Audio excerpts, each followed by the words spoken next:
we meet again. Thunder, light, or in rain. When the hurly-burly's done, when battle's lost and won, that will be ere the set of sun. Where the place? Upon the heath. There to meet with Macbeth.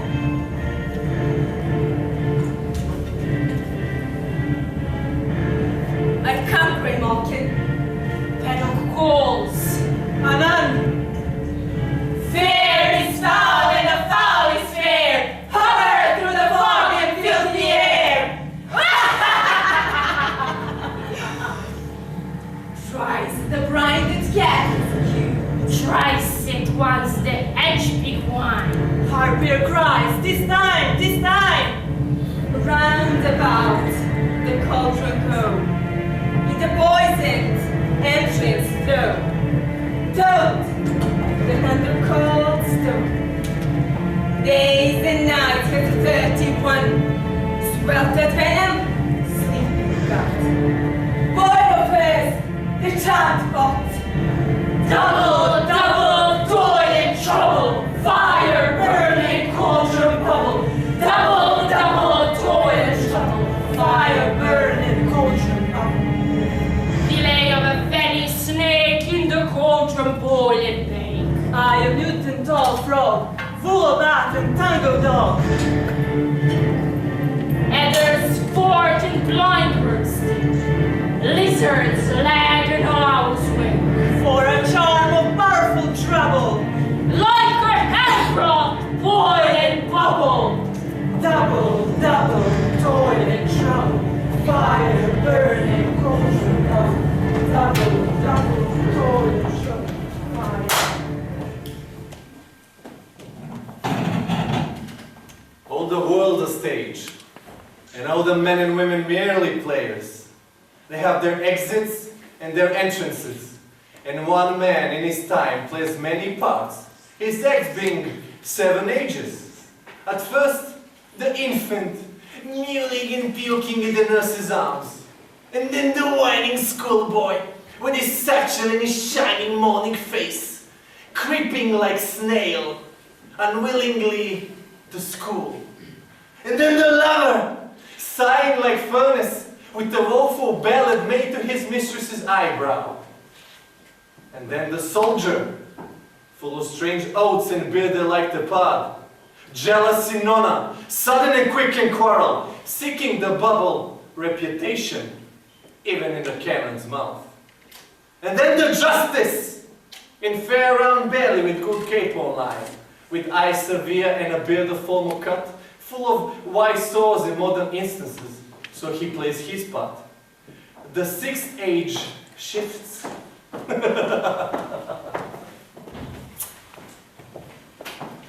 The world's a stage. The light is in one's eyes, and the auditorium is extremely dark. The more dishonest get the larger eyes, the more offensive make the greater mark. The women on it prosper by their shape, some few by their vivacity. The men by tailoring in breeches and in cape. The world's a stage, I say it once again. The scenery is very much the best of what a wretched drama has to show.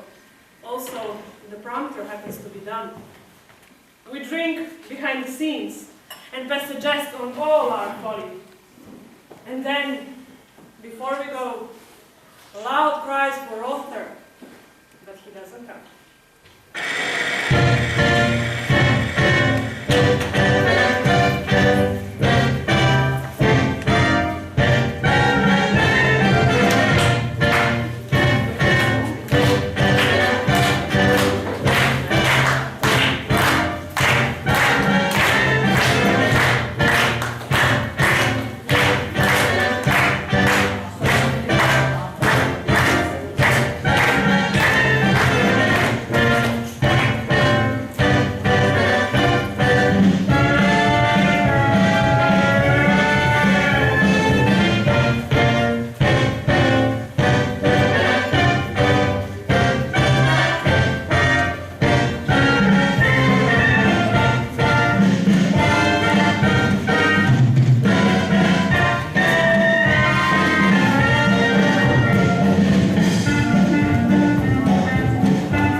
like that? Catch. What? Meet.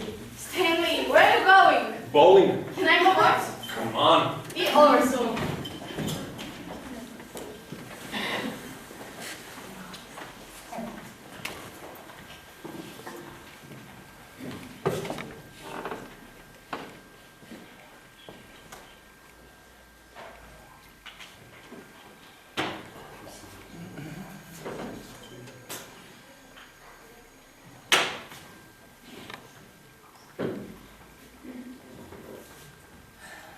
I'm going to keep hold of myself. Blanche. Oh, Stella, for a star. Now then, let me look at you. But don't you look at me, Stella. No, not till later. Now, waited and rested. And turn that our light off. Turn that off. I won't be looked at in this merciless glare. Oh, my baby, Stella, for a star. I thought you'd never come back to this horrible place. What am I saying? I didn't mean to say that. I meant to be nice about it and say, what a convenient location and such. Precious lamb, you haven't said a word to me. You haven't given me a chance to, honey. Well, now you talk. Open your pretty mouth and talk while I look around for some liquor. I know you must have some liquor in this place. Where could it be, I wonder? Oh, I spy. Blanche, you sit down and let me pour the drinks. I don't know what to put the mix with. Maybe a Coke's in the icebox. Look and see, honey, while I'm... No Coke, honey, not with my nerves tonight. Where is... Stanley? Bowling. He loves it. They are having found some soda tournaments. Just water, baby, to chase it. Now don't get worried. Your sister hasn't turned into a drunkard. She just all shaken up. Hot and tired and dirty. You sit down now and explain this place to me. What you're doing in a place like this. No, Blanche. I'm not going to be hypocritical. I'm going to be honestly critical about it. Never in my worst dream could I picture. Only Poe. Only Mr. Edgar Allan Poe could do it justice. Out there, I suppose, is gold-hunted woodland of Weir. No, honey, those are the Ellenden tracks. No, seriously, putting joking aside. Why didn't you tell me? Why didn't you write to me? Why didn't you let me know? Tell you what, Blanche. Why did you have to live in these conditions? Aren't you being a little intense about it? It's not that bad at all. New Orleans isn't like other cities. This has got nothing to do with New Orleans, you might as well say. Forgive me, blessed baby. This subject is closed. You're all I've got in the world, and you're not glad to see me. Why, Blanche? You know that's not true. No, I've forgotten how quiet you were. You never did give me a chance to say much, Blanche. So I just got in the habit of being quiet around you. A good habit to get into.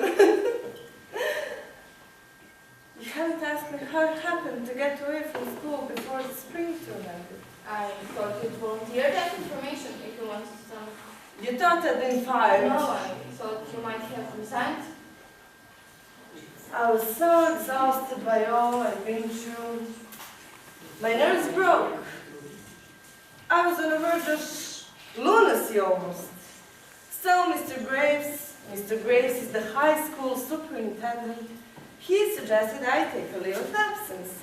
I couldn't put all those details into the wire. Oh, this bus ride through me feels so good. Want to have another? No one's my limit. Sure. You haven't said a word about my appearance? You look just fine. God love you for a liar. A daylight never exposed so total ruin. But you put on some weight. You're just as plump as little partridge. And it's unbecoming to you. Now, Blanche. No, it is. Or I wouldn't say it. You just have to watch around his hips a little, you know. Stand up. Not enough. You hear me? I said stand up. Oh, you messy child. You spilled something on that pretty white lace collar. And about your hair. You ought to have it cut in a feather boa with your dainty features.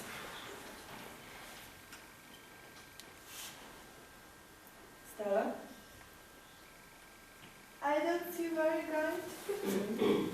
Oh, you're going to put me here? What kind of bed is this? One of those collapsible things. Does it feel right? Wonderful, honey. I don't like a bed that gives much. But, Stella, there are no doors between the room and Stanley. Will it be decent? Stanley is Polish, you know? Oh yes, there's something like Irish, aren't they? I'm not so highbrow.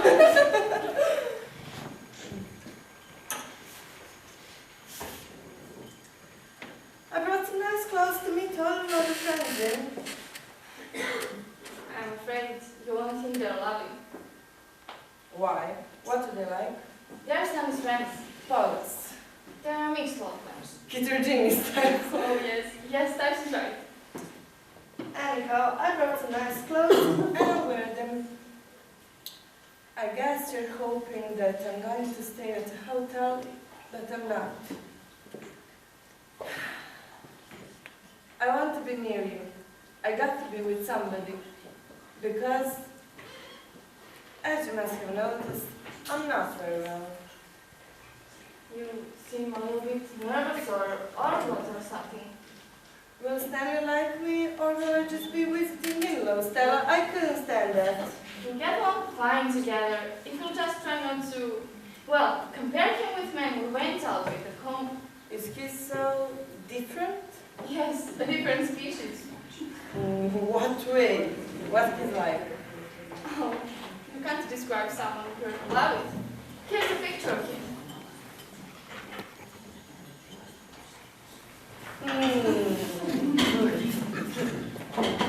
An officer.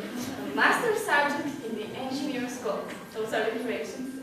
He had those on when you met him? I assure you, I wasn't just blinded by all the brass. That's not fair. But of course, there were things to adjust myself to later on. Such as his civilian background.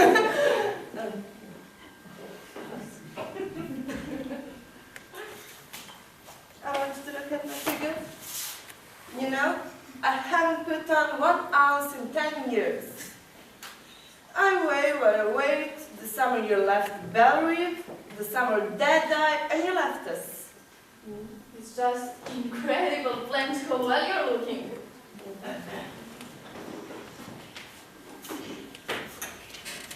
So you have a maid, don't you? No, with only 2 rooms, it's impossible. 2 rooms, did you say? This one and The other one.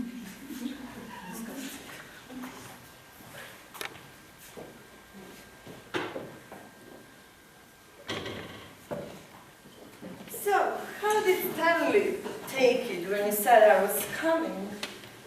oh, Stanley doesn't know yet. What? You haven't told him? He's on the road a good deal. Travels. Yes, Good. I mean, isn't it? I can hardly stand it when he's away for nights. Why, Stella? He's away for a week. I nearly go wild. Gracious. When he comes back, I cry on his lap like a baby. I guess that is what is meant by being in love. Stella, come.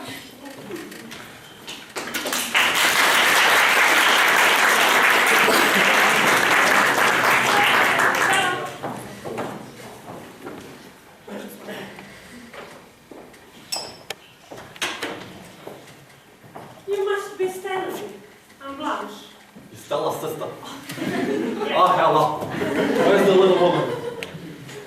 She's in the bathroom. Oh, didn't know you were coming in town. Um, So where are you from, Blanche? I'm from Laurel. From Laurel? Yes. Oh, that's right, Laurel. Not in my territory. Liquor goes fast in hot weather. Have a shot? No, I rarely touch it. Some people really touch it, but it touches them all. This clothes is sticking to me. Do you mind if I make myself comfortable? Please do. Being comfortable is my motto. It's mine too. It's hard to say looking fresh. I haven't washed or even powdered my face, and here you are. You can catch cold by sitting in dumplings, especially when you've been exercising like bowling is. So, you are a teacher, aren't you? Yes. So what do you teach, Blanche? English. English, no. I never was a very good English student.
George Bernard Shaw.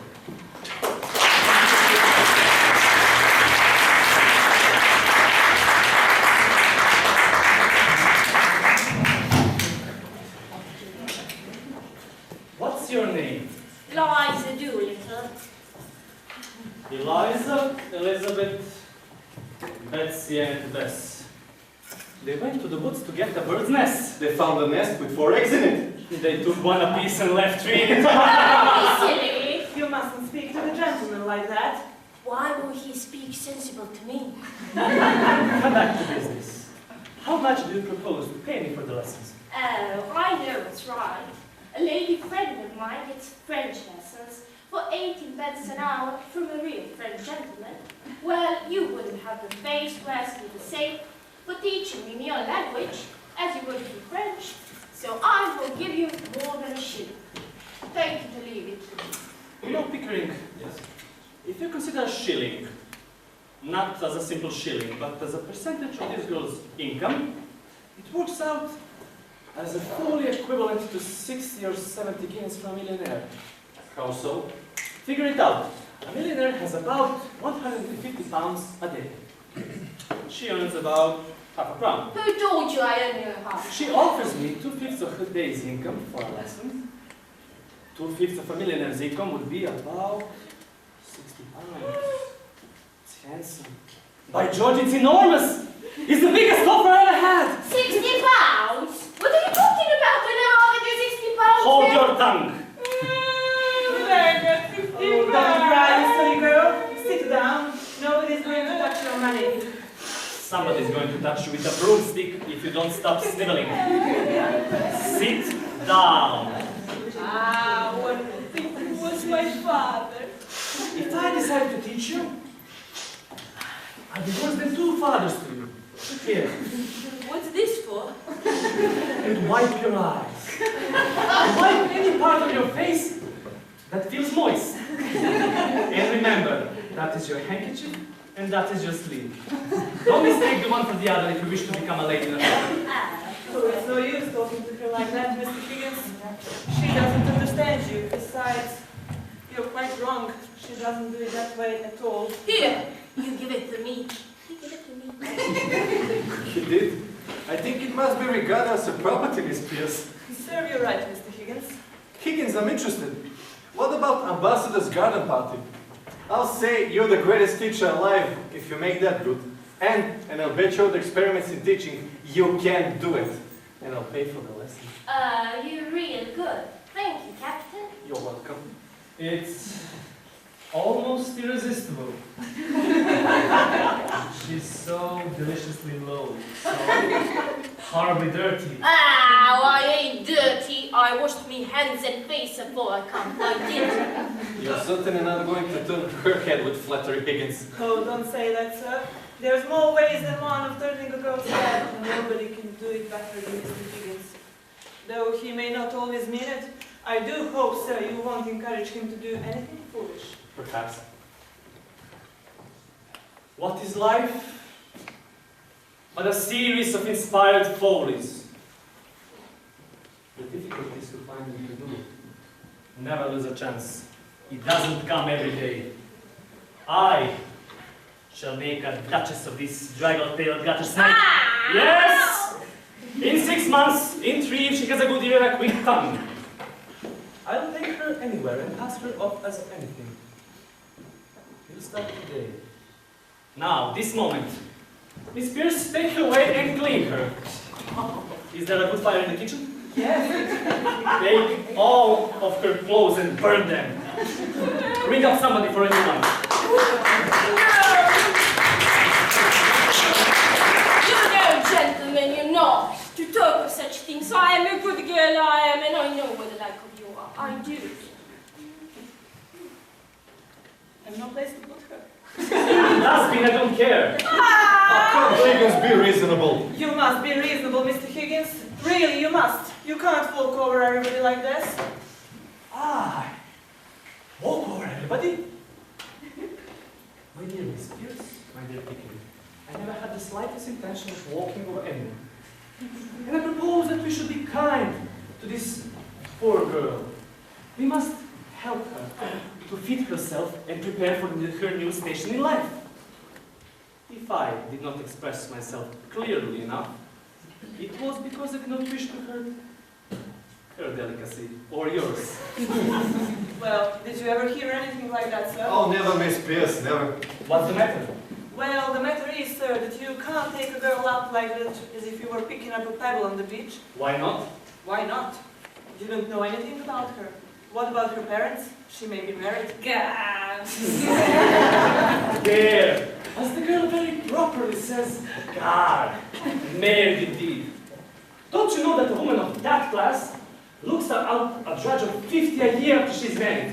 Who'd marry me? Eliza, streets will be strewn with bodies of men shooting themselves for your sake before I'm done with you. Nonsense, sir. You mustn't talk like that to her. I'm going away. He's off his chump. I don't want no woman teaching me. Oh, indeed. I'm mad, am I? Very well, Miss Pierce. You needn't order the new clothes for her. Throw that garbage out. You see now what comes of being so sick. This way, please. I didn't want no clothes. I wouldn't have taken them. I can buy me own clothes. You're an ungrateful, wicked girl. This is my return for offering to take you out to the gutter and dress you beautifully and make a lady of you. Stop, Mr. Higgins. I won't allow it. It's you that are wicked. Go home to your parents, girl, and tell them to take better care of you. But I ain't got no parents. They told me that I was big enough to earn me own living and turn me out. But where's your mother? I ain't got no mother. Her that turned me out was my sick stepmother. But I done without him. I am a good girl, I am. What on earth is all this fuss about? The girl does not belong to anybody. It's no use to anybody but me. You can adopt her, Miss Pierce. I'm sure that adoption will be a great amusement to you. Now, don't make any more fuss. Take her downstairs and... But what's to become of her? Is she to be paid anything? Do be sensible, sir. Oh, pay her whatever is necessary. What will she do with money? She'll have her food and her clothes. She'll only drink if you give her the money. Oh, you are a brute. It's a lie. Nobody ever saw the sign of liquor on me. Oh, sir, Yes? you are a gentleman. Don't let me speak to me like that. Does it occur to you, Higgins, that this girl has some feelings? Oh no. Not any feelings that we need to bother about. Have you, Eliza? I got my feelings the same as anyone else. You see the difficulty? What difficulty? To get her to talk grammar. The mere pronunciation is easy enough. No. I don't want to talk grammar. I want to talk like a lady in a flesh. Will you please keep to the point, Mr. Higgins? I want to know on what terms the girl is to be here. Is she to have any wages? And what's to become of her when you've finished your teaching? You must look ahead a little. What's to become of her if we leave her in the gutter? Tell me that, Miss Pierce. Well, that's your own business, not yours. Very well, when I've finished with her, we can throw her back into the gutter and then it will be her own business again. So that's all right. Oh, you've got no feeling heart in you. You care for nothing but yourself. Here, I had enough of this. I'm going away. You ought to be ashamed of yourself. You ought. Have some chocolates, Eliza. How do I know what might be in them? I've heard of girls being drunk by the night of you. Pledge of good faith, Eliza. I eat one half and you eat the other. You shall have boxes of them. Barrels of them. You shall live on them. Eh? I won't have anything. Only I'm too ladylike to take it out of my mouth. I'm sure you are. Listen, Eliza, I think you said you came in a taxi, right? Well, what if I did? I have as good a right to take a taxi as anyone else. You have, Eliza. In the future, you should have as many taxis as you want. You should go up and down and around the town in a taxi every day. Came from that, Eliza. Oh, Mr. Higgins, you're tempting the girl. It's not right. She should think of the future. Nonsense. At your age, time enough to think of the future when you have any future to think of. No, Eliza, do as this lady does. Think of other people's futures. But you're on your own. Think of chocolates and taxis and golds and diamonds. No, I don't want no gold and no diamonds. I'm a good girl, I am. Then you shall remain so, under the care of Miss Pierce. And you shall marry an officer in the guard with a beautiful mustache. A son of a marquise who will disinherit him from marrying you. But who will relent when see your beauty and goodness? Mr. Higgins, I really must interfere here. Miss Pierce is quite right. If this girl was to put in your hands for 6 months for an experiment in teaching, she must understand thoroughly what she is doing. But how can she? She's incapable of understanding anything. Besides, do any of us understand what we are doing? If we did, would we ever do it? Very clever, Higgins, but not sound sense. Miss Dolittle? There! That's all you get out of Eliza. Ow! No use explaining. As a military man, you ought to know that. Give her her orders, that's all she wants. Eliza, you're to live here for the next 6 months. Learning how to speak beautifully, like a lady in a florist shop. If you're good and do whatever you're told, you should sleep in a proper bedroom and have lots to eat and have money to buy chocolates and take rides in a taxi. But if you're naughty and idle, you should sleep in the back kitchen among black beetles and be wallowed by Miss Pierce with a broomstick. At the end of 6 months, you shall go back into the palace in a carriage, beautifully dressed. If the king finds out you're not a lady, you'll be taken by the police to the Tower of London, where your head will be cut off as a warning to other presumptuous flower girls. But if you're not found out, you should have a present of 7 and 6 pence to start life with, as a lady in a florist shop. And if you refuse this offer, you will be ungrateful, wicked girl, and angels will weep for you. Now, are you satisfied, Pickering? Completely. Can I put it more plainly and fairly, Miss Pierce? Well, I think you should let me speak to the girl, properly, in private. I know you don't mean her any harm, but when you get what you call interested in people's accents, you never think or care what may happen to them or you. Come with me, Eliza. That's all right, Miss Pierce. Thank you. Bundle her off to the bathroom. You are a great bully, you are. I will stay here quiet and dark. I never asked to go to Bethlehem Palace, so I didn't. I was never in trouble with the police. Not me. I'm a good girl. Oh, don't answer that, girl. You don't understand, gentlemen. Well, what I say is right. No, I never asked to go near the king. And I don't want to go there to cut my hair. And I don't want to be put upon. And I got my feelings the same as anyone else. Look at that bloody socks.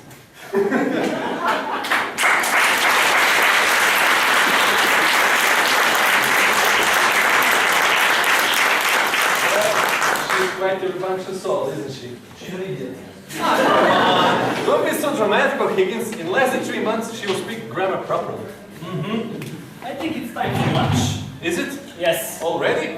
already. Let's go, shall we?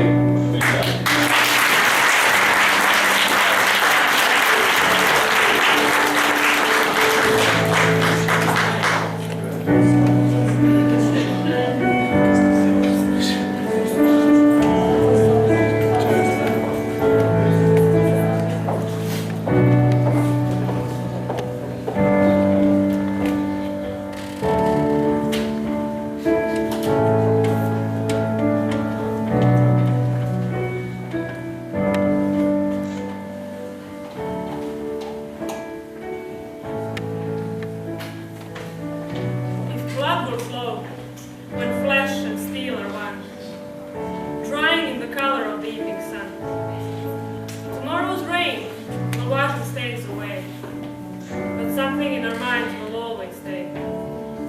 Perhaps this final act was meant to clinch a lifetime's argument. And now the end is near, and so I face the final curtain. Remembering that I've been waiting night and day, that I didn't see the time, I waited half my life away. I was waiting for the miracle to come, forgetting that you really loved me, but my hands were tied. I dreamed about you. It was just the other night. Perfect day. You said, let's see if we're that strong. Let's do something crazy. Something absolutely wrong. We had a pad in London, but we didn't stop for tea. I remember how cozy it was. Problems all left alone. You made me forget myself. I thought I was someone else. Someone good. I've never been that happy. Not that I can remember. You know that I'm no good. I told you I was trouble, and you could have it all. My empire of dirt. I don't think you'd like it. There ain't no entertainment, and the judgments are severe. Beneath the stains of time, the feeling disappears. And now, you're someone else. I'm still right here, waiting for the miracle to come. That nothing comes from violence, and nothing ever could, for all those born beneath an angry star. Lest we forget how fragile we are. You are going to reap just what you sow.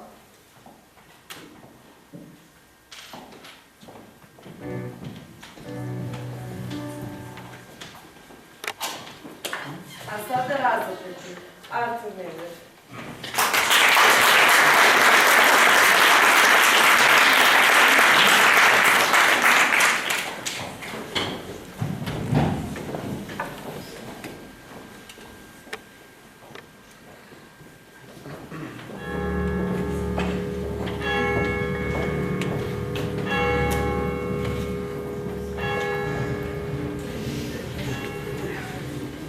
Betty. Answer Mr. Hale, Betty. Betty! Does someone afflict you, child? It need not be a woman, mind you, or a man. Perhaps some bird invisible to others comes to you. Perhaps a mouse, a spider, or any beast at all. Is the sun figure bids you fly? In anno Domine sabbato felici ad infernos. Abigail, what sort of dancing we're doing with her in the forest? Why? Come and dance with us. I ought to say that I saw a kettle in the grass. They were dancing. That one is soup. What sort of soup were in that kettle, Abigail? Why? For beans and lentils, I think. Mr. Paris, you did not notice, did you, any living thing in the kettle? Perhaps a mouse, a spider, a frog? I do believe there was some movement. That jumped in. We never put it in. What jumped in? Why? A little frog jumped. A frog, Abby. Abigail, it may be your cousin is dying. No. Did you call the devil last night? I never called him. Tituba! Tituba! She called the devil? I should like to speak with Tituba. Oh, goody Ann. Will you bring her up? How did she call him? I know not she spoke Barbados. Did you feel any strangeness? A sudden cold wind, perhaps? A trembling below the ground? I didn't see no devil. Betty, wake up! Betty! You cannot evade me, Abigail. Did your cousin drink any of the brew in that kettle? She never drank it. Did you drink it? No, sir. Did Tituba ask you to drink it? She tried, but I refused. Why are you concealing it?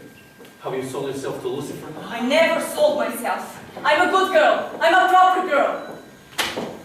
She made me do it. She made Betty do it. Abby! She makes me drink blood. Blood? My baby's blood. No, no chicken blood. I give she chicken blood.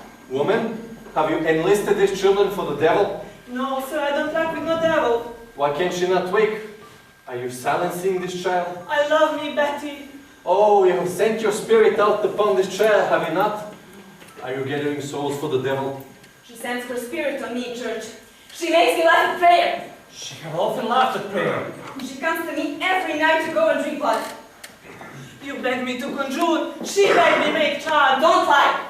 She comes to me while I sleep. She's always making me drink corruptions. Why you say that, Abby? Sometimes I wake and find myself standing in the open doorway, in a stitch on my body. I always hear her laughing in my sleep. I hear her singing her Barbados songs and tempting me with, Mr. Reverend, I never... Tituba, I want you to wake this child. I don't have power on this child, sir. You most certainly do, and you will free her from it now! When did you go back with the devil? I don't come back with no devil, sir. You will confess yourself, or I will take you out and whip you to your death, Tituba. This woman must be hanged. She must be taken and hanged. No, don't hate Tituba. I tell him I don't desire work with him, sir. The devil? Then you saw him. Now, Tituba, I know it is very hard when we bind ourselves to hell to break with it. And we are going to help you tear yourself free. Mr. Reverend, I do believe somebody else bewitching these children. Who? I don't know, sir, but the devil got him numerous witches. Does he? It is a clue. Tituba, look into my eyes. Come look into me. You would be a good Christian woman, would you not, Tituba? I am, sir, a good Christian woman. And you love these little children? I don't desire hurt little children. And you love God, Tituba? I love God with all my being. Then, in God's holy name, Bless him, bless him, and to His glory, bless him, bless God. open yourself, Tituba! Open yourself and let God's holy light shine upon thee! Oh, bless the Lord. When the devil comes to you, does he come with another person? Perhaps another person from the village? Someone you know? Who came with him? Sarah Good, did you ever see Sarah Good with him? Or Osborne? Was it man or woman? Man or woman? Was woman. A woman, you said. What woman? What woman? It was black and dark and I couldn't see him. But could you see him? Why could you not see her? Well, they were always talking. They were always running around and carried on. Out of Salem? You mean Salem witches? I believe so, yes, sir. Tituba, you must have no fear to tell us who they are, do you understand? The devil can never become a minister. You know that, do you not? Oh, yeah, I do, I confess. You have confessed yourself to witchcraft, and thus speaks a wish to come to heaven's side. And God will bless you, Tituba. Oh, God bless you, Mr. Hale. You are God's instrument, put in our hands to help us discover devil agents among us. You are selected, Tituba. You are chosen to help us cleanse our village. So speak utterly, turn your back on him, and face God. Face God, Tituba, and God will protect you. Oh God, protect Tituba. Who came to you with the devil? 2, 3, 4, how many? There was 4. There was 4. Who? Their names! Their names! Oh, how many times he bid me kill you, Mr. Paris. Kill me? He say Mr. Paris must be killed. Mr. Paris no goodly man. Mr. Paris mean man and no gentleman. And he bid me rise out of my bed and cut your throat. But I say no. No. I don't hate that man. I don't want to kill that man. But then he say, Tituba, you work for me and I make you free. I give you pretty dress to wear and put you way high up in the air. And you gone, fly back to Barbados. But I say, you lie, devil, you lie. And then, one stormy night, he come to me and he say, look, I have white people belong to me. And I look, and there was Goody Good. Sarah Good? Yes, sir, and Goody Osborne. I knew it.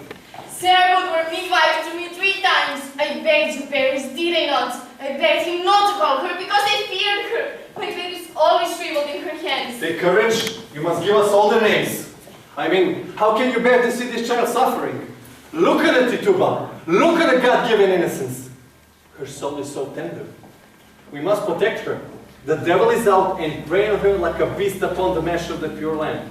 And God will protect you for your help. I want to open myself. I want the light of God. I want the sweet love of Jesus. I danced for the devil. I saw him. I wrote in his book. I saw Sarah Good with the devil. I saw Goody Osborne with the devil. I saw Bridget Bishop with the devil. I saw George Jacobs with the devil. I saw Goody Crow with the devil. She speaks! She speaks! I saw Martha Bellows with the devil. I saw Judy Hawkins with the devil. I saw Arthur Miller with the devil. I saw Lord Tennessee Williams with the devil. I saw